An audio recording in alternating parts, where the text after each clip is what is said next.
Alikho lishona lingenazo ezalwa emkeleke nazi ezihamba phambili namuhla. Iyaqonga ingcindezi kwabokufika kuleli. Kutuswe igalelo labahlengikazi kanti ke kuvulwe esezisulu zodlame lobulili. Izindaba ze-1 KZN TV zivufundelo siyabonga wakaduma nina bezulu elidume esandlwane siyakhuleka. Usuku lesithathu namuhla abokufika base-Democratic Republic of Congo beqhinqe kwisikhungo iDiakona Center futhi ke bethi basamile ekutheni bafuna uhulumeni wakuleli abavikele kwabe-March and March. Abe-Gift of the Givers kusukela ke izolo ntambama nanamuhla bebe bahlinzeka ke ngokudla, amanzi nezingubo zokulala. Emva komhlangano obuhlanganisa izinhlaka ezihlukene zikahulumeni kube sekuphuma isinqumo sokuthi abokufika bathuthelwe esikhungeni sababaleki phecelezi ama-refugees kuMorod nokuyilapho bazobe sebehlelwa khona amaphepha abo umnyango wezasekhaya. The good thing is that they have already resolved on how to move forward, and mine was to operationalize their plan, and this is how it's going to happen now. We've organized buses, right? And as you see, the first one, they're there now. They will be transported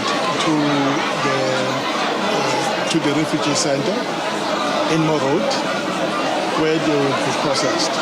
Umeya uveza ukuthi abazotholakala bengenamaphepha nalabo abazotholakala nawo umgunyathi bazoboshwa bese bethola isijeziso esibafanele. We've also engaged Home Affairs to enable their team as well, the Home Affairs team, to work extended hours, because when they leave here, they go to Home Affairs offices. There's a refugee center where they'll be processed, and those that fail the qualification to be in the country, that do not have the necessary documents, the police will then arrest them because that's a procedure.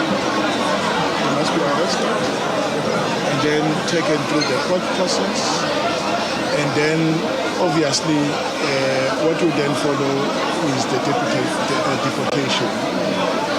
But the deportation happens after first we verified their status in the country. One, they've been taken through the court, and then they're taken out of the country. Abe-March and March amaqembu ezepolitiki kanye namaphoyisa bebefikile ukuzoqinisekisa ukuthi laba bayasuswa kulesi sikhungo asabelele kusona ukusukela ngoLwesibili, kanti ezokuphepha besiqinisiwe ngaphandle kwalesi sikhungo.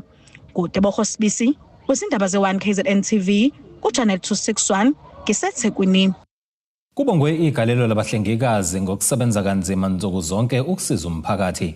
Oyibamba likamphathi omkhulu esibhedlela eMurchison, uDokotela uSimlatha Lachman, uthi ezempilo zingazika uma abahlengikazi bengahluleka ukwenza umsebenzi wabo njengoba ke bewumgogodla wezempilo.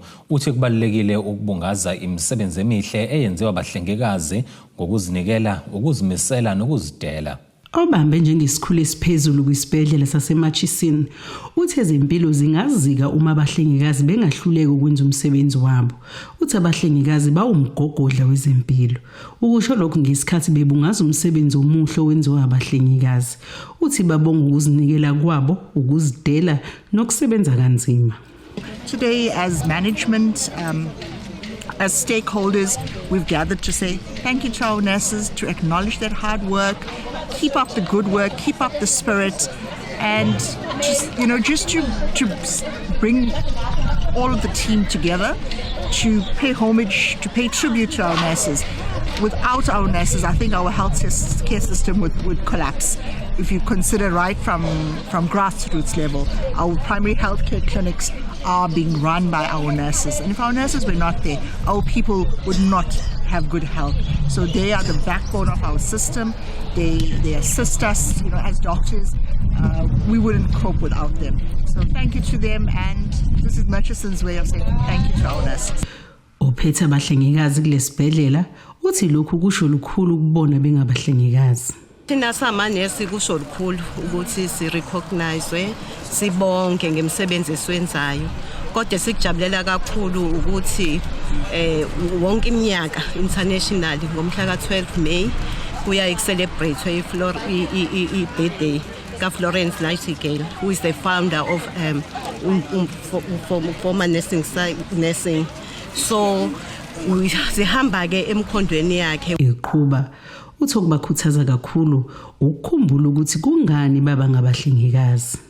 Okusikhuthaza kakhulu ukuthi ke sirecite iNurses Pledge njengoba njalo menginembungazo njengale siyavuseleleka onembeza singokuvusela ngokuthi sirecite iNurses Pledge.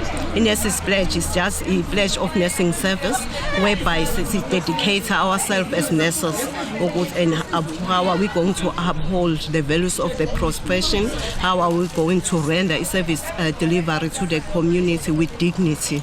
So izona zinto lezi ezivuselena onembeza zisikhumbuza ukuthi sobani, zisikhumbuze ukuthi we have to implement ama principles eswanikwe i-department ebathuphile principle that we must put people first.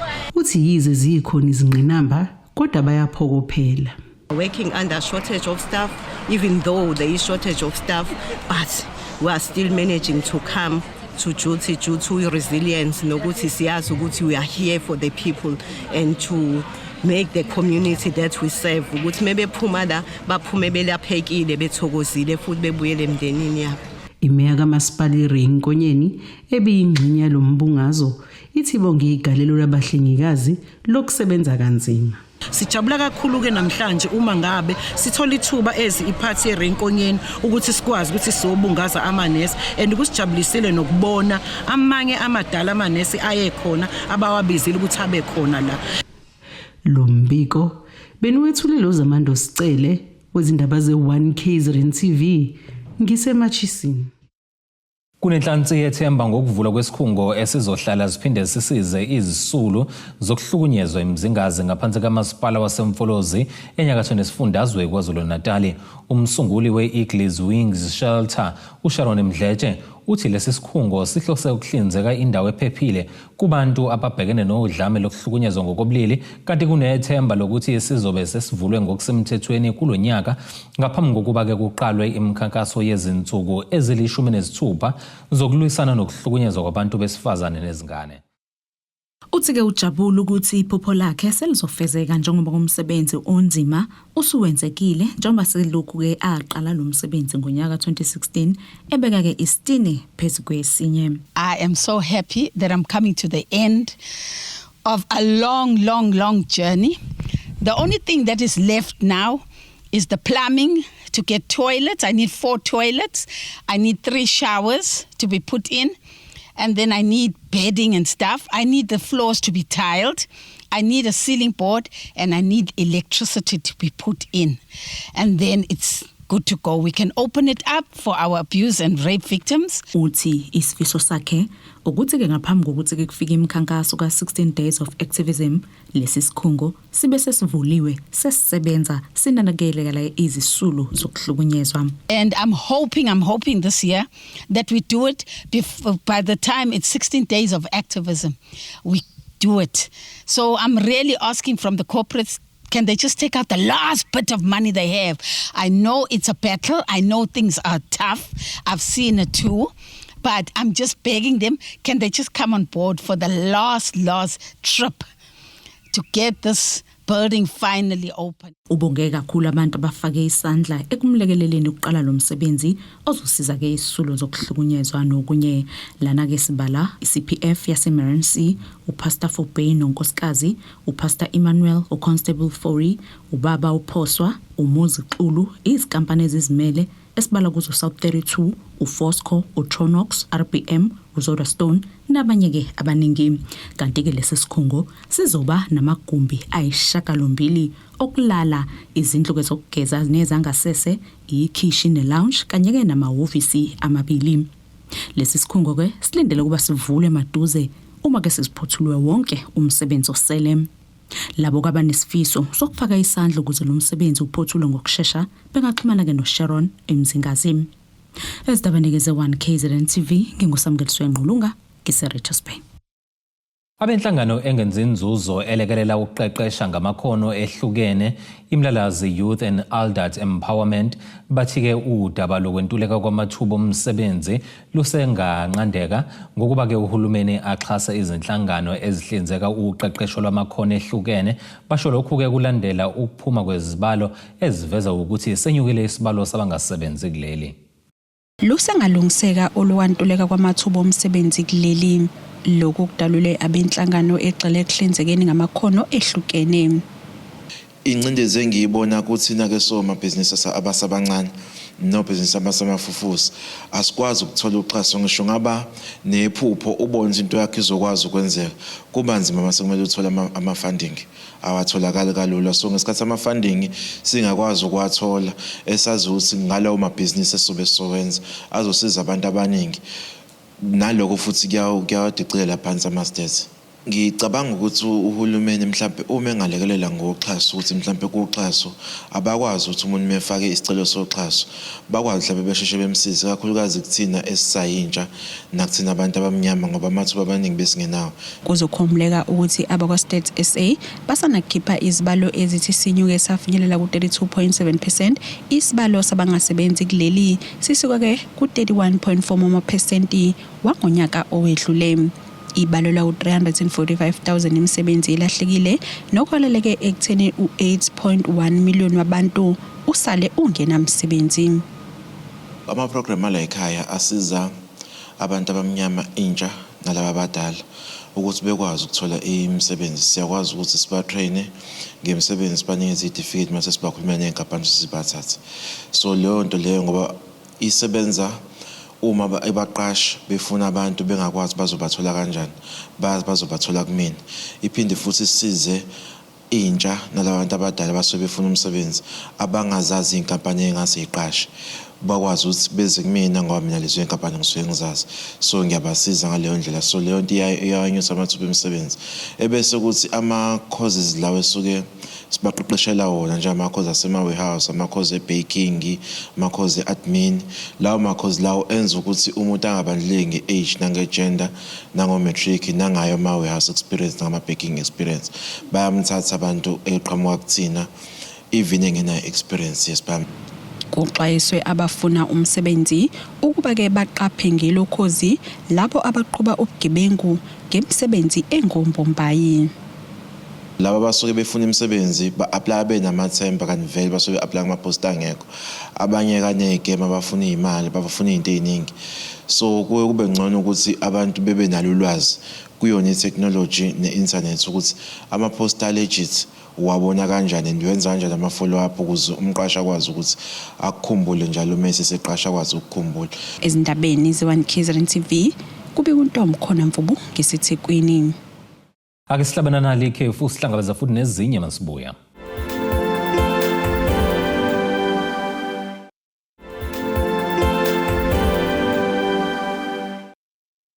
Ake sikubingelele siphinde sikwamukele mekuthi-ke usanda kubukela izindaba zethu. Uyamukela-ke nazi ihloko zabaphambili namhlanje. Iyaqonga ingcindezi kwabokufika kuleli kutuswe igalelo labahlengikazi kanti-ke kuvulwe esezisulu zodlame lobulili. Loyo oyisikhulu esiphezulu kwisikhungo sabadala i-St Daniel's Old Age Home eLandskop uMandla Mazibuko usenxuse izinkampani ezizimele ukuba ziphonse esivivaneni ukuze lesikhungo sikwazi ukusebenza kahle njengoba-ke sintula uxhaso. Ekhuluma nabezindaba uMazibuko uveze ukuthi imali abaphila ngayo yisibonelelo sakwa-SASSA nayo futhi engenele njengoba-ke kumele kuhole nabantu abasebenzayo. Leli ikhaya labadala i-St Daniel's Old Age Home elise-Elandskop eligcina abantu abadala abangama-78 78 kanti lowo isikhulu esiphezulu lesikhungo usezokwelisa ubunzima ababhekene nabo ngokuqinisekisa ukuthi isikhungo sisebenza ngendlela njengoba bengenalo uxhaso olutheni oluvela kwizikampani ezahlukene.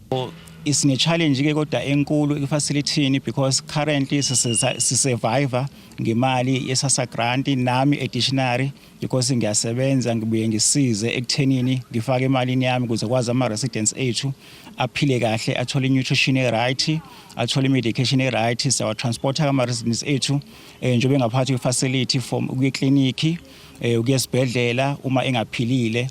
Lesi sikhungo sesinxuse noma ubani ongaba umsamaria olungileyo ukuba silekelele njengoba sibhekene nesicelo esiningi uqinisekisa ukuthi abantu abadala banakekelwa ngendlela njengoba singenabo abaxhasi. Sizameke kunxenxa ama stakeholders because currently asikakafandwa, so sesizwe gift of the givers namanje ama stakeholder akhona around uMgungundlovu ukuthi asixhase, kodwa nje siyanxusa ukuthi ugovernment kakhulu ukuthi angenelele ekuthenini ihome isimame ngoba siyawubona umsebenzi wayo usuccessful kakhulukazi nje eMgungundlovu ngoba leli khaya labadala linabasebenzi okuhlanganisana nabahlengikazi abangama36 okuyibona abaqinisekisa inhlalo enhle kwabadala, kanti siphinde sibe nezihlelo ezahlukene zokugcina abadala bephilile nangokomqondo njengoba abanye babo besuka bebhekene nezinkinga ezahlukene. Siyasenza nama sport games, sport galleries, siba nama race, thothi siba nama wheelchair race,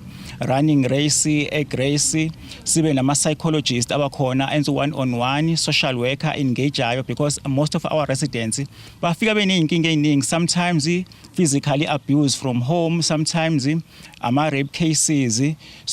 Iningi lezaguga kulesikhungo zilethwa imindeni yabo okanye isikhungo zikahulumeni. Izindabeni zwa KZN TV ubikuthi abantu maphumulo eIlandskop. Abalimi abancane endaweni yaseBukanana ngaphandle kancane kwaseMpangeni bathi bakholelwa ukuthi ezolimo kuphela ezingalekelela uhulumeni ukudala amathuba omsebenzi. Labalimi ke bebehlangene endaweni abasebenzela kuyo ukuzocobelelana ngolwazi lokuthuthukisa kulomkhakha. Abalima abasebancane endaweni yaseBukanana kwa33 ngaphansi komasipala uMhlathuze baqhubuzela zolimo endaweni zasemakhaya bebehlangene ukuzocobelelana ngolwazi lokuzithuthukisa kulomkhakha wezolimo. Omunye wabalimi wezitshalo waqala ukulima ngo-2021 endaweni Domsani Biyela uthi ezolimo ngolwazi asenalo kulomkhakha usiyadlulisela nakwabanye ukuthi bakholwa ukuthi ezolimo singalekelela uhulumeni ukudala amathuba omsebenzi. Inhloso yethu kakhulu ke ukwenza isiqiniseko sokuthi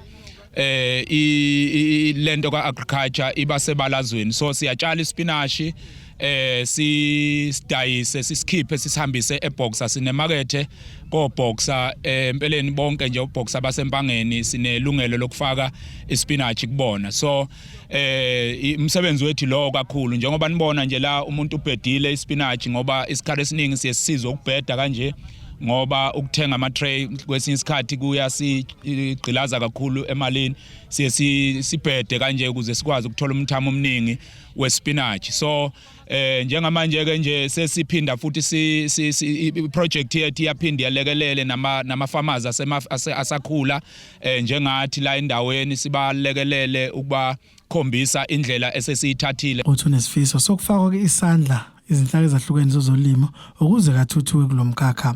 Enye into umuntu eseyibona manje ngathi challenge kakhulu la kulento yokutshala i-demand kwi-market is too much, is too high. So makunjalo sesenze nanenhlelo ukuthi sithole enye indawo, sesinendawo enkulu e4 hectares sesiyitholile kade sinikezwa nje officially kulamaviki adlule engakalungiswa ke sifisa ukuthi siyilungise ifinyelele esigabeni esithile, nanokuthi nayo futhi le esisebenzayo ikhona iminyango esithembisayo kusilekelela, but siyafisa ukuthi mhlawumbe mayikhona indlela esingalekeleleka ngayo ngoba uma kufika isizini yasehlobo kuba nzima ukutshala ispinashi ngoba asizwani kakhulu nokushisa, but into kakhulu esiyibonayo ukuthi ngasilekelela ukuthi sibe namathaneli ukuze sikwazi ukutshala sibe nomkhiqizo masizini onke. Umasipala uMhlathuze unxusa uhulumeni ukuba weseke ngensiza kusebenza abalimi abasebancane. So ngiyacela ukuthi nohulumeni usondele kakhulukazi ukuthi sibalelele ngensiza kusebenza ngoba bakhala kakhulu ngensiza kusebenza, bona bayafuna ukusebenza ngoba niyawubona nani umhlaba esukona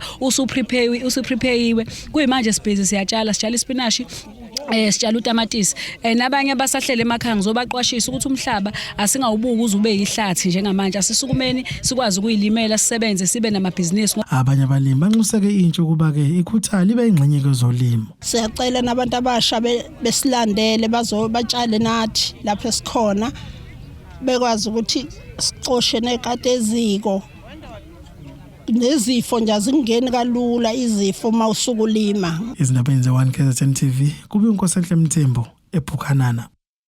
Lusaqhubeka uhlelo amanzi kubantu kumasipala uthukela lokhu kuvele ngesikhathi imeya elomasipala inkosi Ntando yenkosi Shabalala ezokwethula uhlelo lwamanzi elibizwa ngevumbuka water project oluzophakela ke imizi elinganiselwa nge-36,000 ku ward 14 kanye no ward 2 ngaphansi kamasipala uKhahlamba. uShabalala uthi eminyakeni emihlanu behlola ke lomkhandlo noma behola lomkhandlo bakwazile ukulwisana nezinkinga ezibhekene namanzi ikakhulukazi ke ukulungiswa kwengqalasizinda. Usaqhubeka umkhankaso waziwa ngokuthi amanzi kubantu ngaphansi kamasipala wesifunda uthukela. Lokhu kuvele ngesikhathi imeya lomasipala inkosi Ntando yenkosi Shabalala ethule ngokusemthethweni uhlelo lwamanzi oluzophakela abantu abalinganiselwa ku-3,600 endaweni yasoKhahlamba.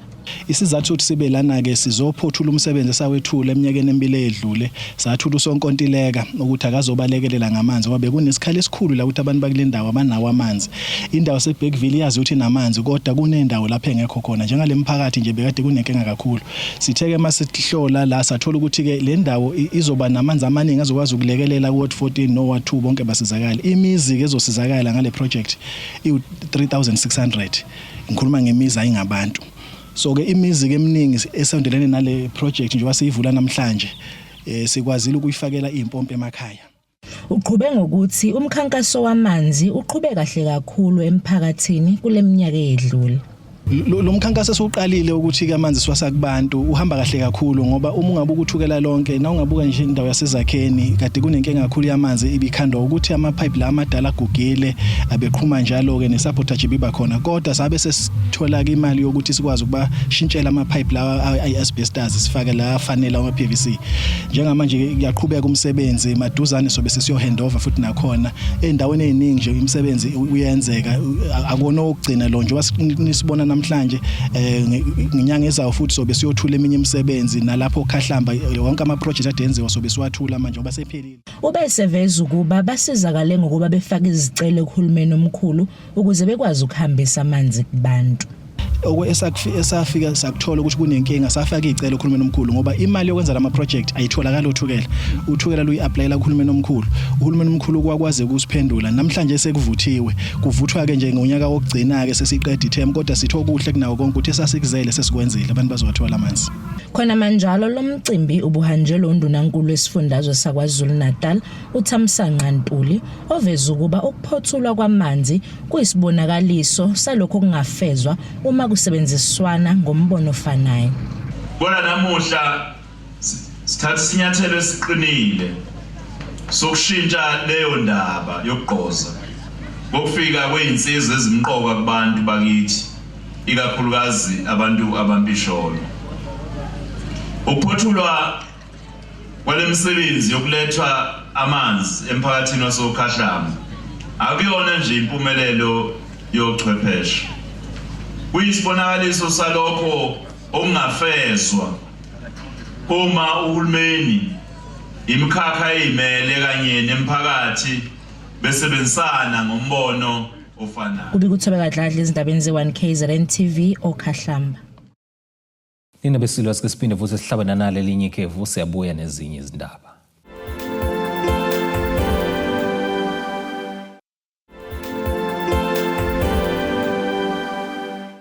Ake sikubingelele sikwamukele ukuthi ke usanda kubukela izindaba zethu nazi ihloko zamba phambili namhlanje. Iyaqonga ingcindezi kwabokufika kuleli kutuswe igalelo labahlengikazi kanti ke kuvulwe esezisulu zodlame lobulili. Ake singene sijule ngosini yezomnotho. Irandi lakuleli li-16.55 maliqhathaniswa nedola lasemelika libe u-22.21 maliqhathaniswa nopondo waseBrithani liphinde libe u-19.19 maliqhathaniswa ne-euro lase-Europe. Igolide ke lona $4,516 75 cents i-ounce kuthi oil ongahluziwe kube $105.02 umbhongolo. Ake sikubhekele ngosini ezemidlalo.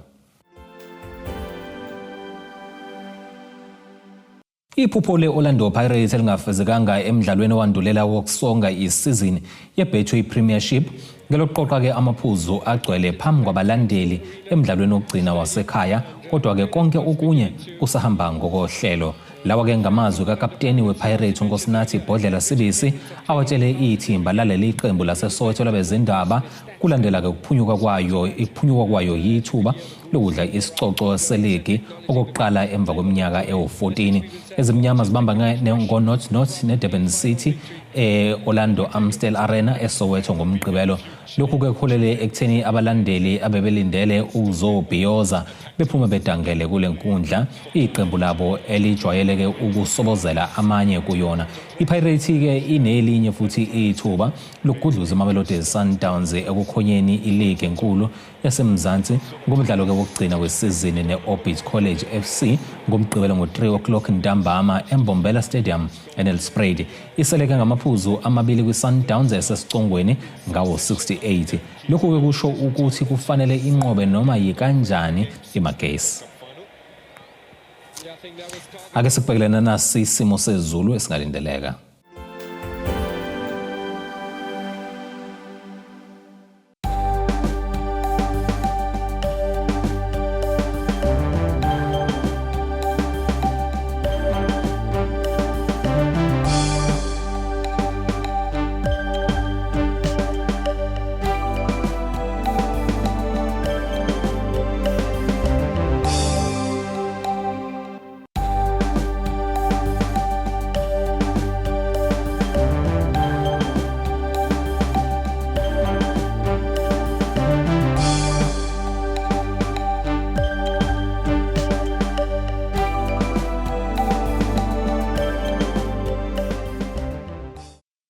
Zulumnyama indlela zimhlophe ziyaguqa bese kuphathele zona namhlanje sihlangabeze noma kanjani futhi kusasa ngesikhathi esifanayo. Abethuli bethu bezindaba baxhaswe iThuli's Bayview Bridal. Ungabashayela kulezi zinombolo ezivelile